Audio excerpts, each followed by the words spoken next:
नमस्कार प्यारे प्यारे बच्चों, मैं निपुण मित्तल आप लोगों का स्वागत करता हूं आपके इस सेशन में, जिसमें आज हम लोग पढ़ने वाले हैं most important topics from the chapter wave motion. अब वेव मोशन बहुत बड़ा सा चैप्टर और उसके अंदर क्या क्या पढ़ के जाएं, तो इस सीरीज के अंदर आप लोगों को ये बात मार्क करके दे दी गई है कि इन टॉपिक्स को अगर अभी हम लोग देखकर चले जाते हैं तो there is maximum probability, maximum chance के इन्हीं वाले पोर्शन से क्वेश्चन जो है वो बन के आएगा। ठीक है, तो आइए आज चर्चा कर ली जाए वेव मोशन के बारे में और देख लेते हैं कि भाई वेव मोशन के अंदर क्या क्या होता है। तो let me tell you about waves. ये कलर को क्या हो गया, आ जाओ। तो ये हो गया हमारा वेव मोशन। और वेव मोशन के अंदर जो सबसे पहली चीज हम लोगों को पता होना चाहिए वो है क्लासिफिकेशन। देखो यहां से थ्योरेटिकल क्वेश्चन जो है ना वो बन सकता है ना। अब बहुत सारे क्लासिफिकेशन आपसे नहीं पूछे जाते, 1D 2D 3D वेव्स और ये सब हम लोग क्लास के अंदर जरूर पढ़ाते हैं, पर ये सब पूछे नहीं जाते है ना। रिपल्स के बारे में नहीं पूछा जाता है। ठीक है, एक बार गलती से अर्थक्वेक का क्वेश्चन जो है वो पूछ लिया गया था, वो भी एम्स के अंदर पूछा था, नीट के अंदर नहीं पूछा जाता है, तो उन सब चीजों पर ध्यान मत देना। ट्रांसवर्स और लॉन्गिट्यूडनल वेव्स को ढंग से पढ़ लेना। क्या क्या इसके अंदर आना चाहिए आपको, ट्रांसवर्स वाला पार्ट, लॉन्गिट्यूडनल, पार्टिकल वाइब्रेशन किस तरह से होता है, और मैकेनिकल नॉन मैकेनिकल। ठीक है,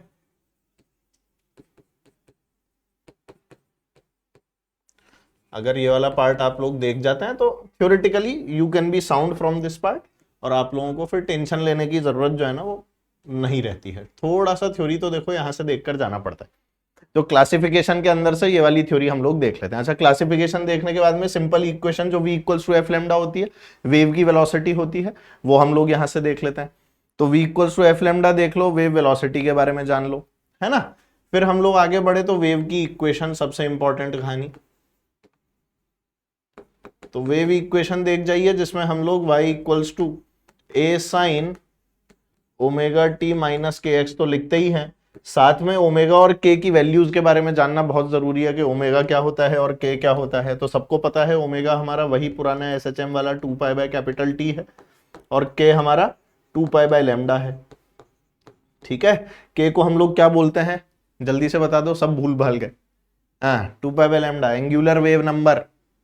ठीक है, हाँ ये वही है एंगुलर वेव नंबर, और ये आपकी एंगुलर फ्रीक्वेंसी अगर आपको याद आ रहा हो तो T is for time period, lambda is the wavelength of the wave. तो वेवलेंथ वाले क्वेश्चन आप लोगों को करने आने चाहिए। कहाँ v equals to F lambda काम में लेना है, कहाँ से k की वैल्यू आएगी, क्या क्या होगा, ये सब चीजें आपको पता हो। ठीक है, साथ में जो फेज डिफरेंस वाला इक्वेशन होती है, delta phi is equal to 2 pi by lambda times of delta X, ये इक्वेशन बहुत काम आती है। इसके अंदर डेल्टा फाई तो आपका फेज डिफरेंस है, और ये डेल्टा एक्स जो है ये आप लोगों का पाथ डिफरेंस है। ठीक है, ऑल्दो इसका यूज इंटरफेरेंस वाले पार्ट पे ज्यादा है, पर ये आपको पता होनी चाहिए कि ये वाली इक्वेशन जो है ये मौजूद है आपकी दुनिया में और आपको आनी है। ठीक है, तो यहां से हम लोग ये वाला रिलेशन निकाल लेते हैं, डेल्टा फाई और डेल्टा एक्स का। आप चाहें तो ऐसा ही रिलेशन डेल्टा फाई और डेल्टा टी का भी एक डिराइव कर सकते हैं, डेल्टा टी का, छोटे डेल्टा टी का। उसके अंदर यहाँ पर 2 पाई बाय टी आ जाता है, बस इतना ही इक्वेशन में फर्क होता है, तो उसकी अब आप लोगों को चिंता नहीं करनी है। अब कौन सा पार्ट देखूं सर इसके आगे, तो आप वो वाला पार्ट देखें जिसमें आपकी वेव की इक्वेशन के कैरेक्टरिस्टिक्स आपको पता होने चाहिए। वेव की इक्वेशन के कैरेक्टरिस्टिक कैसे, कि सर अगर यहां पर y लिखा है तो पार्टिकल का वाइब्रेशन किस डायरेक्शन में होगा, यहां अगर x लिखा है तो पार्टिकल का वेव का प्रोपेगेशन कौन सा डायरेक्शन में होगा। तो पार्टिकल प्रोपेगेशन आपको y बताता है किस डायरेक्शन में पार्टिकल आपका वाइब्रेट कर रहा है, ये जो x लिखा हुआ है ये आपको ये बताता है कि आपका पार्टिकल कौन सी एक्सिस के अलोंग, मतलब आपकी वेव कौन सी एक्सिस के अलोंग ट्रेवल करके जा रही है। साथ में अगर ओमेगा और के साइंस ऑपोजिट होते हैं तो हम लोग पॉजिटिव एक्स के अंदर जाते हैं, ओमेगा और के साइन अगर सेम होते हैं तो हम लोग नेगेटिव एक्स के अंदर जाते हैं। तो एक्स की जगह यहां जेड लिखा होता तो मैं नेगेटिव एक्स और पॉजिटिव एक्स की जगह मैं नेगेटिव जेड और पॉजिटिव जेड बोल देता। तो यह हमें बताता है कि वेव मोशन जो है वो कौन सी एक्सिस के अलोंग हो रहा है, यह हमें बताता है पार्टिकल मोशन जो है वो कौन सी एक्सिस के अलोंग हो रहा है। इस तरह की चीजें और इंफॉर्मेशन अगर आपको पता है तो आपके लिए क्वेश्चंस बहुत हलवा टाइप हो जाते हैं, बहुत इजी हो जाता है। ठीक है, तो चलो भाई ये वेव की इक्वेशन और इसके बारे में जान लिया। फिर हम लोगों को पता होना चाहिए जो हम लोगों को वेव वेलोसिटी और पार्टिकल वेलोसिटी का रिलेशन होता है, जो आपको बोलता है V W V P is equal to minus V W times of slope, जिससे आपको ये पता लगता है कि खुद पार्टिकल का मोशन जो है वो कौन सी डायरेक्शन में ऊपर जा रहा है या नीचे जा रहा है। ये मैंने आप लोगों को डायग्रामेटिकली भी बताया था कि भाई कैसे हम लोग एक छोटा सा स्नैपशॉट बना के और स्नैपशॉट के थ्रू भी ये बात बता सकते हैं कि कैसे पार्टिकल को हम लोग जज करें, वो ऊपर जाएगा कि नीचे जाएगा, डिपेंडिंग के कौन सी डायरेक्शन के अंदर आपकी वेव का ट्रेवल हो रहा है। ठीक है, तो ये हम लोगों की इक्वेशन आ जाती है। इसके अलावा हम लोगों को काम आता है वेव की velocity from the expression √T/μ। याद आ गया सबको? हाँ सर बिल्कुल याद आ गया। तो एक बहुत ही इंपॉर्टेंट एक्सप्रेशन, इसमें टी जो है वो आपका टेंशन है और म्यू जो होता है ये आपका मास पर यूनिट लेंथ होता है। तो अगर ये चीजें आपको देखो याद हैं तो आप लोगों को बहुत भयंकर फायदा जो है वो हो जाता है ना। हाँ भाई, फायदा क्यों हो रहा है? फायदा इसीलिए हो रहा है ना कि आपकी इक्वेशंस, जो आपकी ये वाली इक्वेशन है, इन पर डायरेक्ट क्वेश्चन पहले भी पूछे गए हैं। अब म्यू की वैल्यू m/l होती है, वो यहां पर पुट कर दो, मास को डेंसिटी इंटू वॉल्यूम से पुट कर दो। ठीक है, हाँ इस तरह की इक्वेशंस बहुत सारी आप लोग यहीं से बना सकते हैं। ठीक है ना, तो ये सारी इक्वेशन बन जाती है। स्ट्रेस का एक रिलेशन बन जाता है। रिलेशन बनाने में क्या है, खूब बनाओ, कौन मना कर रहा। तो वो सारे के सारे रिलेशंस यहाँ पर आप लोगों के बन जाते हैं और सब कुछ यहाँ से आ जाता है v = √T/μ।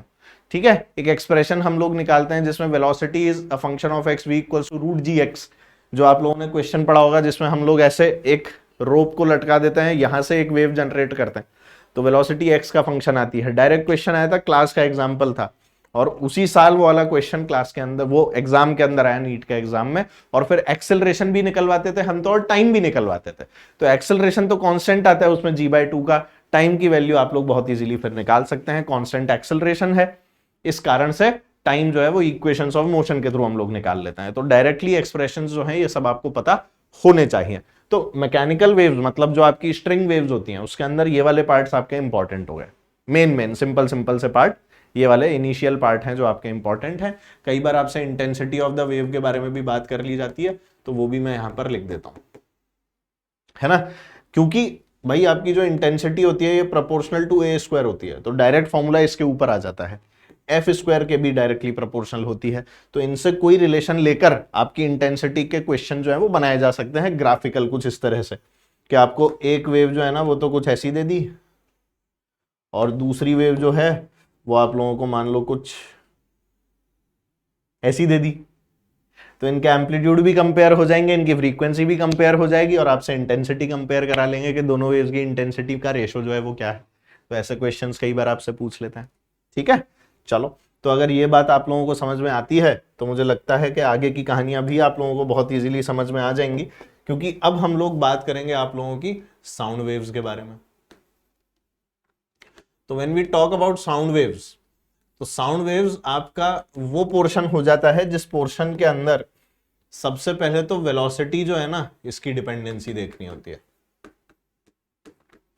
और इसकी वैल्यू जो है वो देखनी होती है। तो सबको पता है कि भाई हमारी जो वेलोसिटी आती है वो क्या आती है, √γ/RT/m, याद है ना। हाँ, और ये RT/m को आप KT/m भी लिख सकते हो बोल्ट्जमैन कांस्टेंट के टर्म्स में। तो ये सब चीजें हमारे हाथ में है किस तरह से हमें उसको मैनेज करना है। तो ये वेलोसिटी की डिपेंडेंसी जो वेरियस फैक्टर्स होते हैं, फॉर एग्जांपल सबसे पहला हो गया टेम्परेचर, जिस पे कई बार सवाल पूछा जाता है।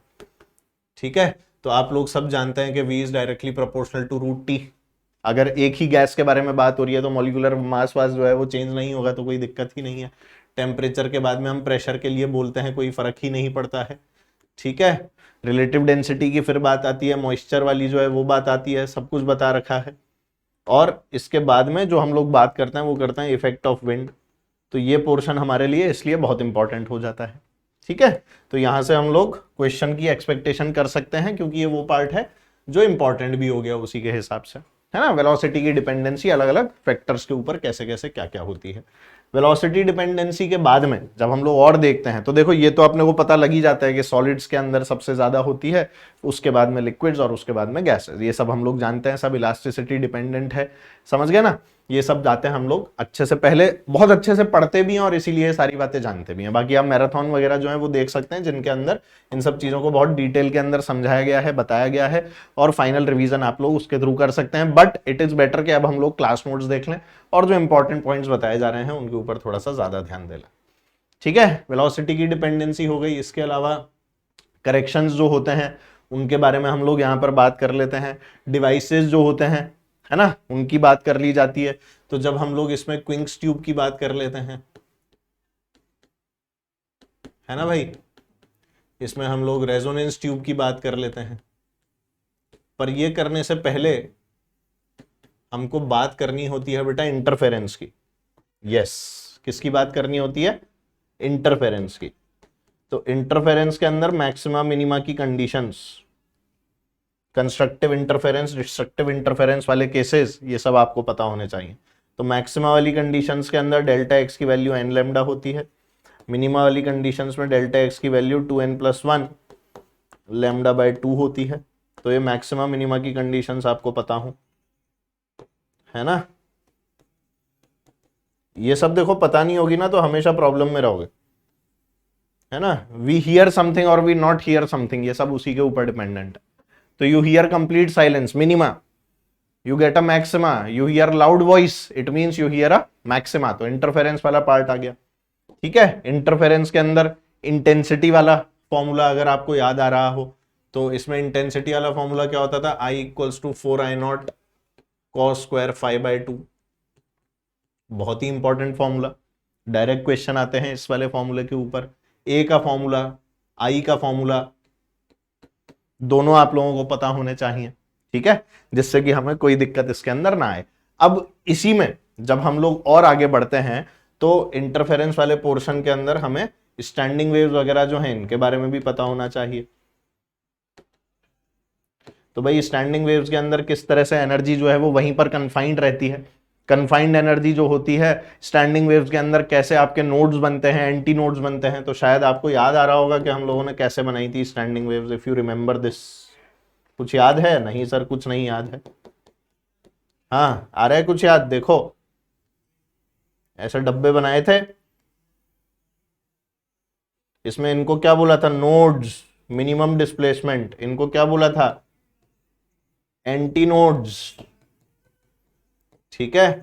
तो नोड्स और एंटी नोड्स वाला पार्ट आप लोगों के सामने है। हर पार्टिकल अलग अलग एम्पलीट्यूड का मोशन यहां पर कर रहा है, जैसा कि आप लोग बहुत आसानी से देख सकते हैं, ठीक है।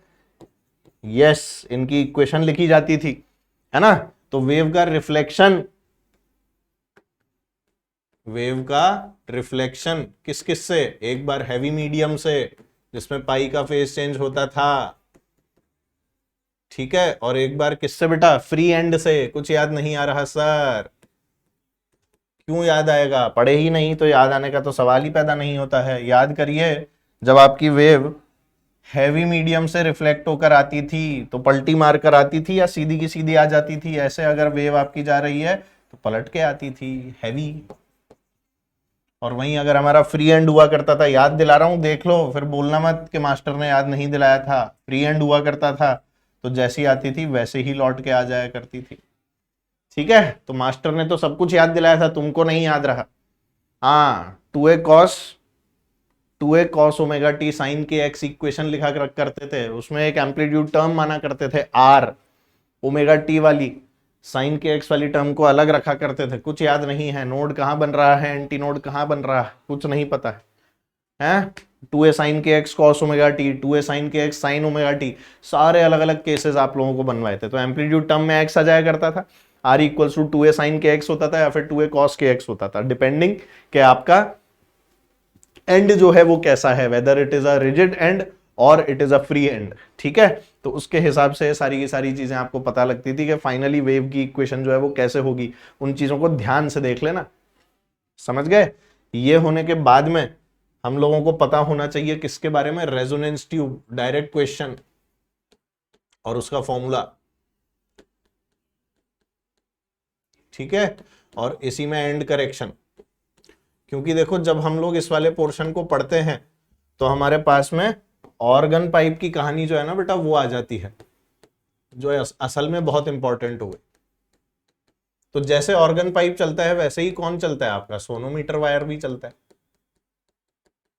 याद दिला रहा हूं, ऑर्गन पाइप के अंदर क्या हुआ करता था? एक होता था क्लोज्ड ऑर्गन पाइप और एक होता था open organ pipe. Closed organ pipe एक तरफ से क्लोज्ड होता था और ओपन वाला दोनों तरफ से खुला हुआ होता था, ठीक है। हाँ कुछ कुछ याद तो आ रहा है सर। इसके अंदर फिर हम लोग नोड्स और एंटी नोड्स बनाया करते थे, स्टैंडिंग वेव्स, समझ गए। खुले वाले एंड के ऊपर और बंद वाले एंड के ऊपर, कुछ इस तरह। फंडामेंटल फ्रीक्वेंसी, हार्मोनिक्स सबकी याद होनी चाहिए। ये फंडामेंटल हार्मोनिक्स एंड ओवरटोन्स, ये पोर्शन अच्छे से पता होना चाहिए आप। ठीक है, ये मैंने डिस्प्लेसमेंट का बनाया है या प्रेशर का, सोच के बताना। और ये डिस्प्लेसमेंट का बनाया कि प्रेशर का, सोच के बताना। ठीक है, हाँ सोचो। ये किसका है? ये प्रेशर का डायग्राम बनाया है। खुले एंड्स के ऊपर मिनिमम प्रेशर होता है और बंद एंड्स के ऊपर मिनिमम प्रेशर जहां मिलता है तो डिस्प्लेसमेंट का होता है। तो ये डायग्राम डिस्प्लेसमेंट का बनाया है। इसी को अगर मैं प्रेशर का बनाता तो कैसा बनाता सर? प्रेशर का बनाते अगर इसको, तो यहां पर आप क्या रखते? एक एंटी नोड रखते खुले हुए पोर्शन पर, तब ये प्रेशर का हो जाता। और इसके अंदर अगर डिस्प्लेसमेंट का बनाता तो कुछ इस तरह बनाता, टुई टुई टुई और टुई, ये डिस्प्लेसमेंट का हो जाता। तो ऐसे हम लोगों को ये सब बनाने आने चाहिए। प्रेशर और डिस्प्लेसमेंट हैंड इन हैंड नहीं चलते हैं, फेज डिफरेंस के साथ चलते हैं। समझ में आ गई बात? तो सोनोमीटर वायर में क्या होता था सर? सोनोमीटर वायर के अंदर यही वाले केसेस जो यहां पर फॉलो होते थे, वैसे के वैसे केसेस यहां पर भी फॉलो होते हैं। एक बन गया, कभी ऐसे दो भी बन जाया करते थे, मतलब 1.5 बन जाया करते थे, दोनों तरफ से फिक्स रखते थे तो फिर कन्फाइंड वाले बन जाया करते थे, तो रिपीट टेलीकास्ट होता है। स्ट्रिंग है तो ऐसा बन जाया करता था। ठीक है, तो इट डिपेंड्स कि आप लोगों ने एक एंड ओपन रखा है, एक एंड को क्लोज रखा है, क्या किया है। सोनोमीटर वायर के अंदर भी हम लोग यही हार्मोनिक्स की कैलकुलेशन वगैरह करते हैं, देखते हैं कैसे ब्रिजेस के बीच में लोड क्या लटकाया गया और फाइनली वेलोसिटी के थ्रू √T/μ अप्लाई करके आंसर्स निकाल लिया करते थे। तो ये सारी चीजें वही हैं, अल्टीमेटली ये सारी चीजें वही हैं जो आपको पता है और आप लोग अच्छे से जानते हैं। ठीक है, ये सब होने के बाद में एक पोर्शन आता है आपके पास साउंड का, जिसे बोलते हैं बीट्स। ठीक है, तो बीट्स के सवाल जिसके अंदर आपको डिफरेंस इन फ्रीक्वेंसी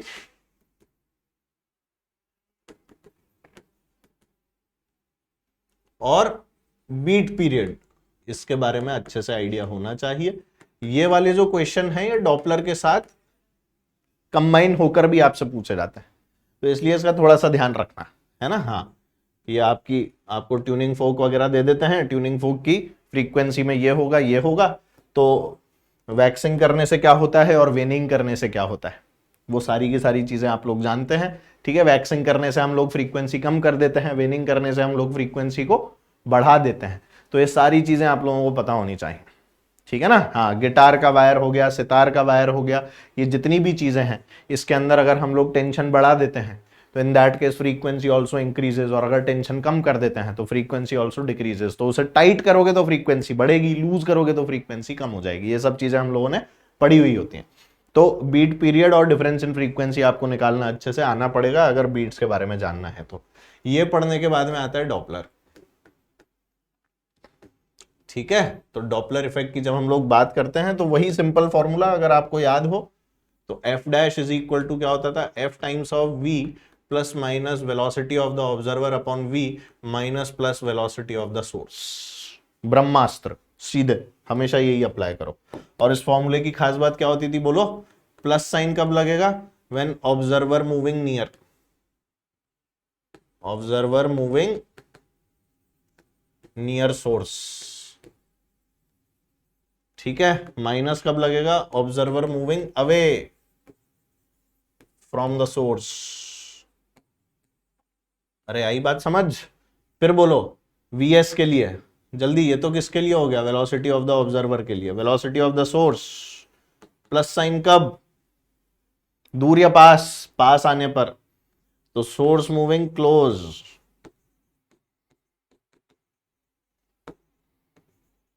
सोर्स जब आपका पास आएगा तो आप लोग, सॉरी, सोर्स मूविंग अवे तो प्लस का साइन उल्टा चलता है, और माइनस का साइन कब? Source moving close. ठीक है, तो ये ब्रह्मास्त्र अपने आप करो, अपने आप सारे के सारे आंसर जो हैं वो यहां पर निकल के आ जाते हैं। डॉपलर के अंदर यही है, अगर आपने सही से अप्लाई कर लिया तो हो जाएगा। दीवार वाला क्वेश्चन याद है? दीवार वाला, हाँ, गाड़ी आती थी दीवार के पास, तो वो सीधे वही केस बन जाता है जिसमें ऑब्जर्वर पास आ रहा है और सोर्स भी आपका पास आ रहा है। सेम क्वेश्चन अप्लाई करो, आंसर्स निकालो, आपके सारे आंसर्स जो है वो आने लग जाएंगे। आप देखेंगे कि अगर इतना इतना पढ़ लिया इस वाले चैप्टर से, अभी जल्दी जल्दी एकदम स्पीड रिवीजन कर लिया, तो सारे चैप्टर्स जो है वो अच्छे लगने लगेंगे और इस पोर्शन से भी मार्क्स कटने की पॉसिबिलिटी बहुत कम हो जाएगी। ठीक है, हाँ जी। तो अगर ये चीज आप लोगों ने कर ली तो यार इससे अच्छा कुछ भी नहीं हो सकता। ठीक है, अच्छे से पढ़ाई करिए। Till then bye bye, see you, take care, sayonara and जय हिंद एवरीवन।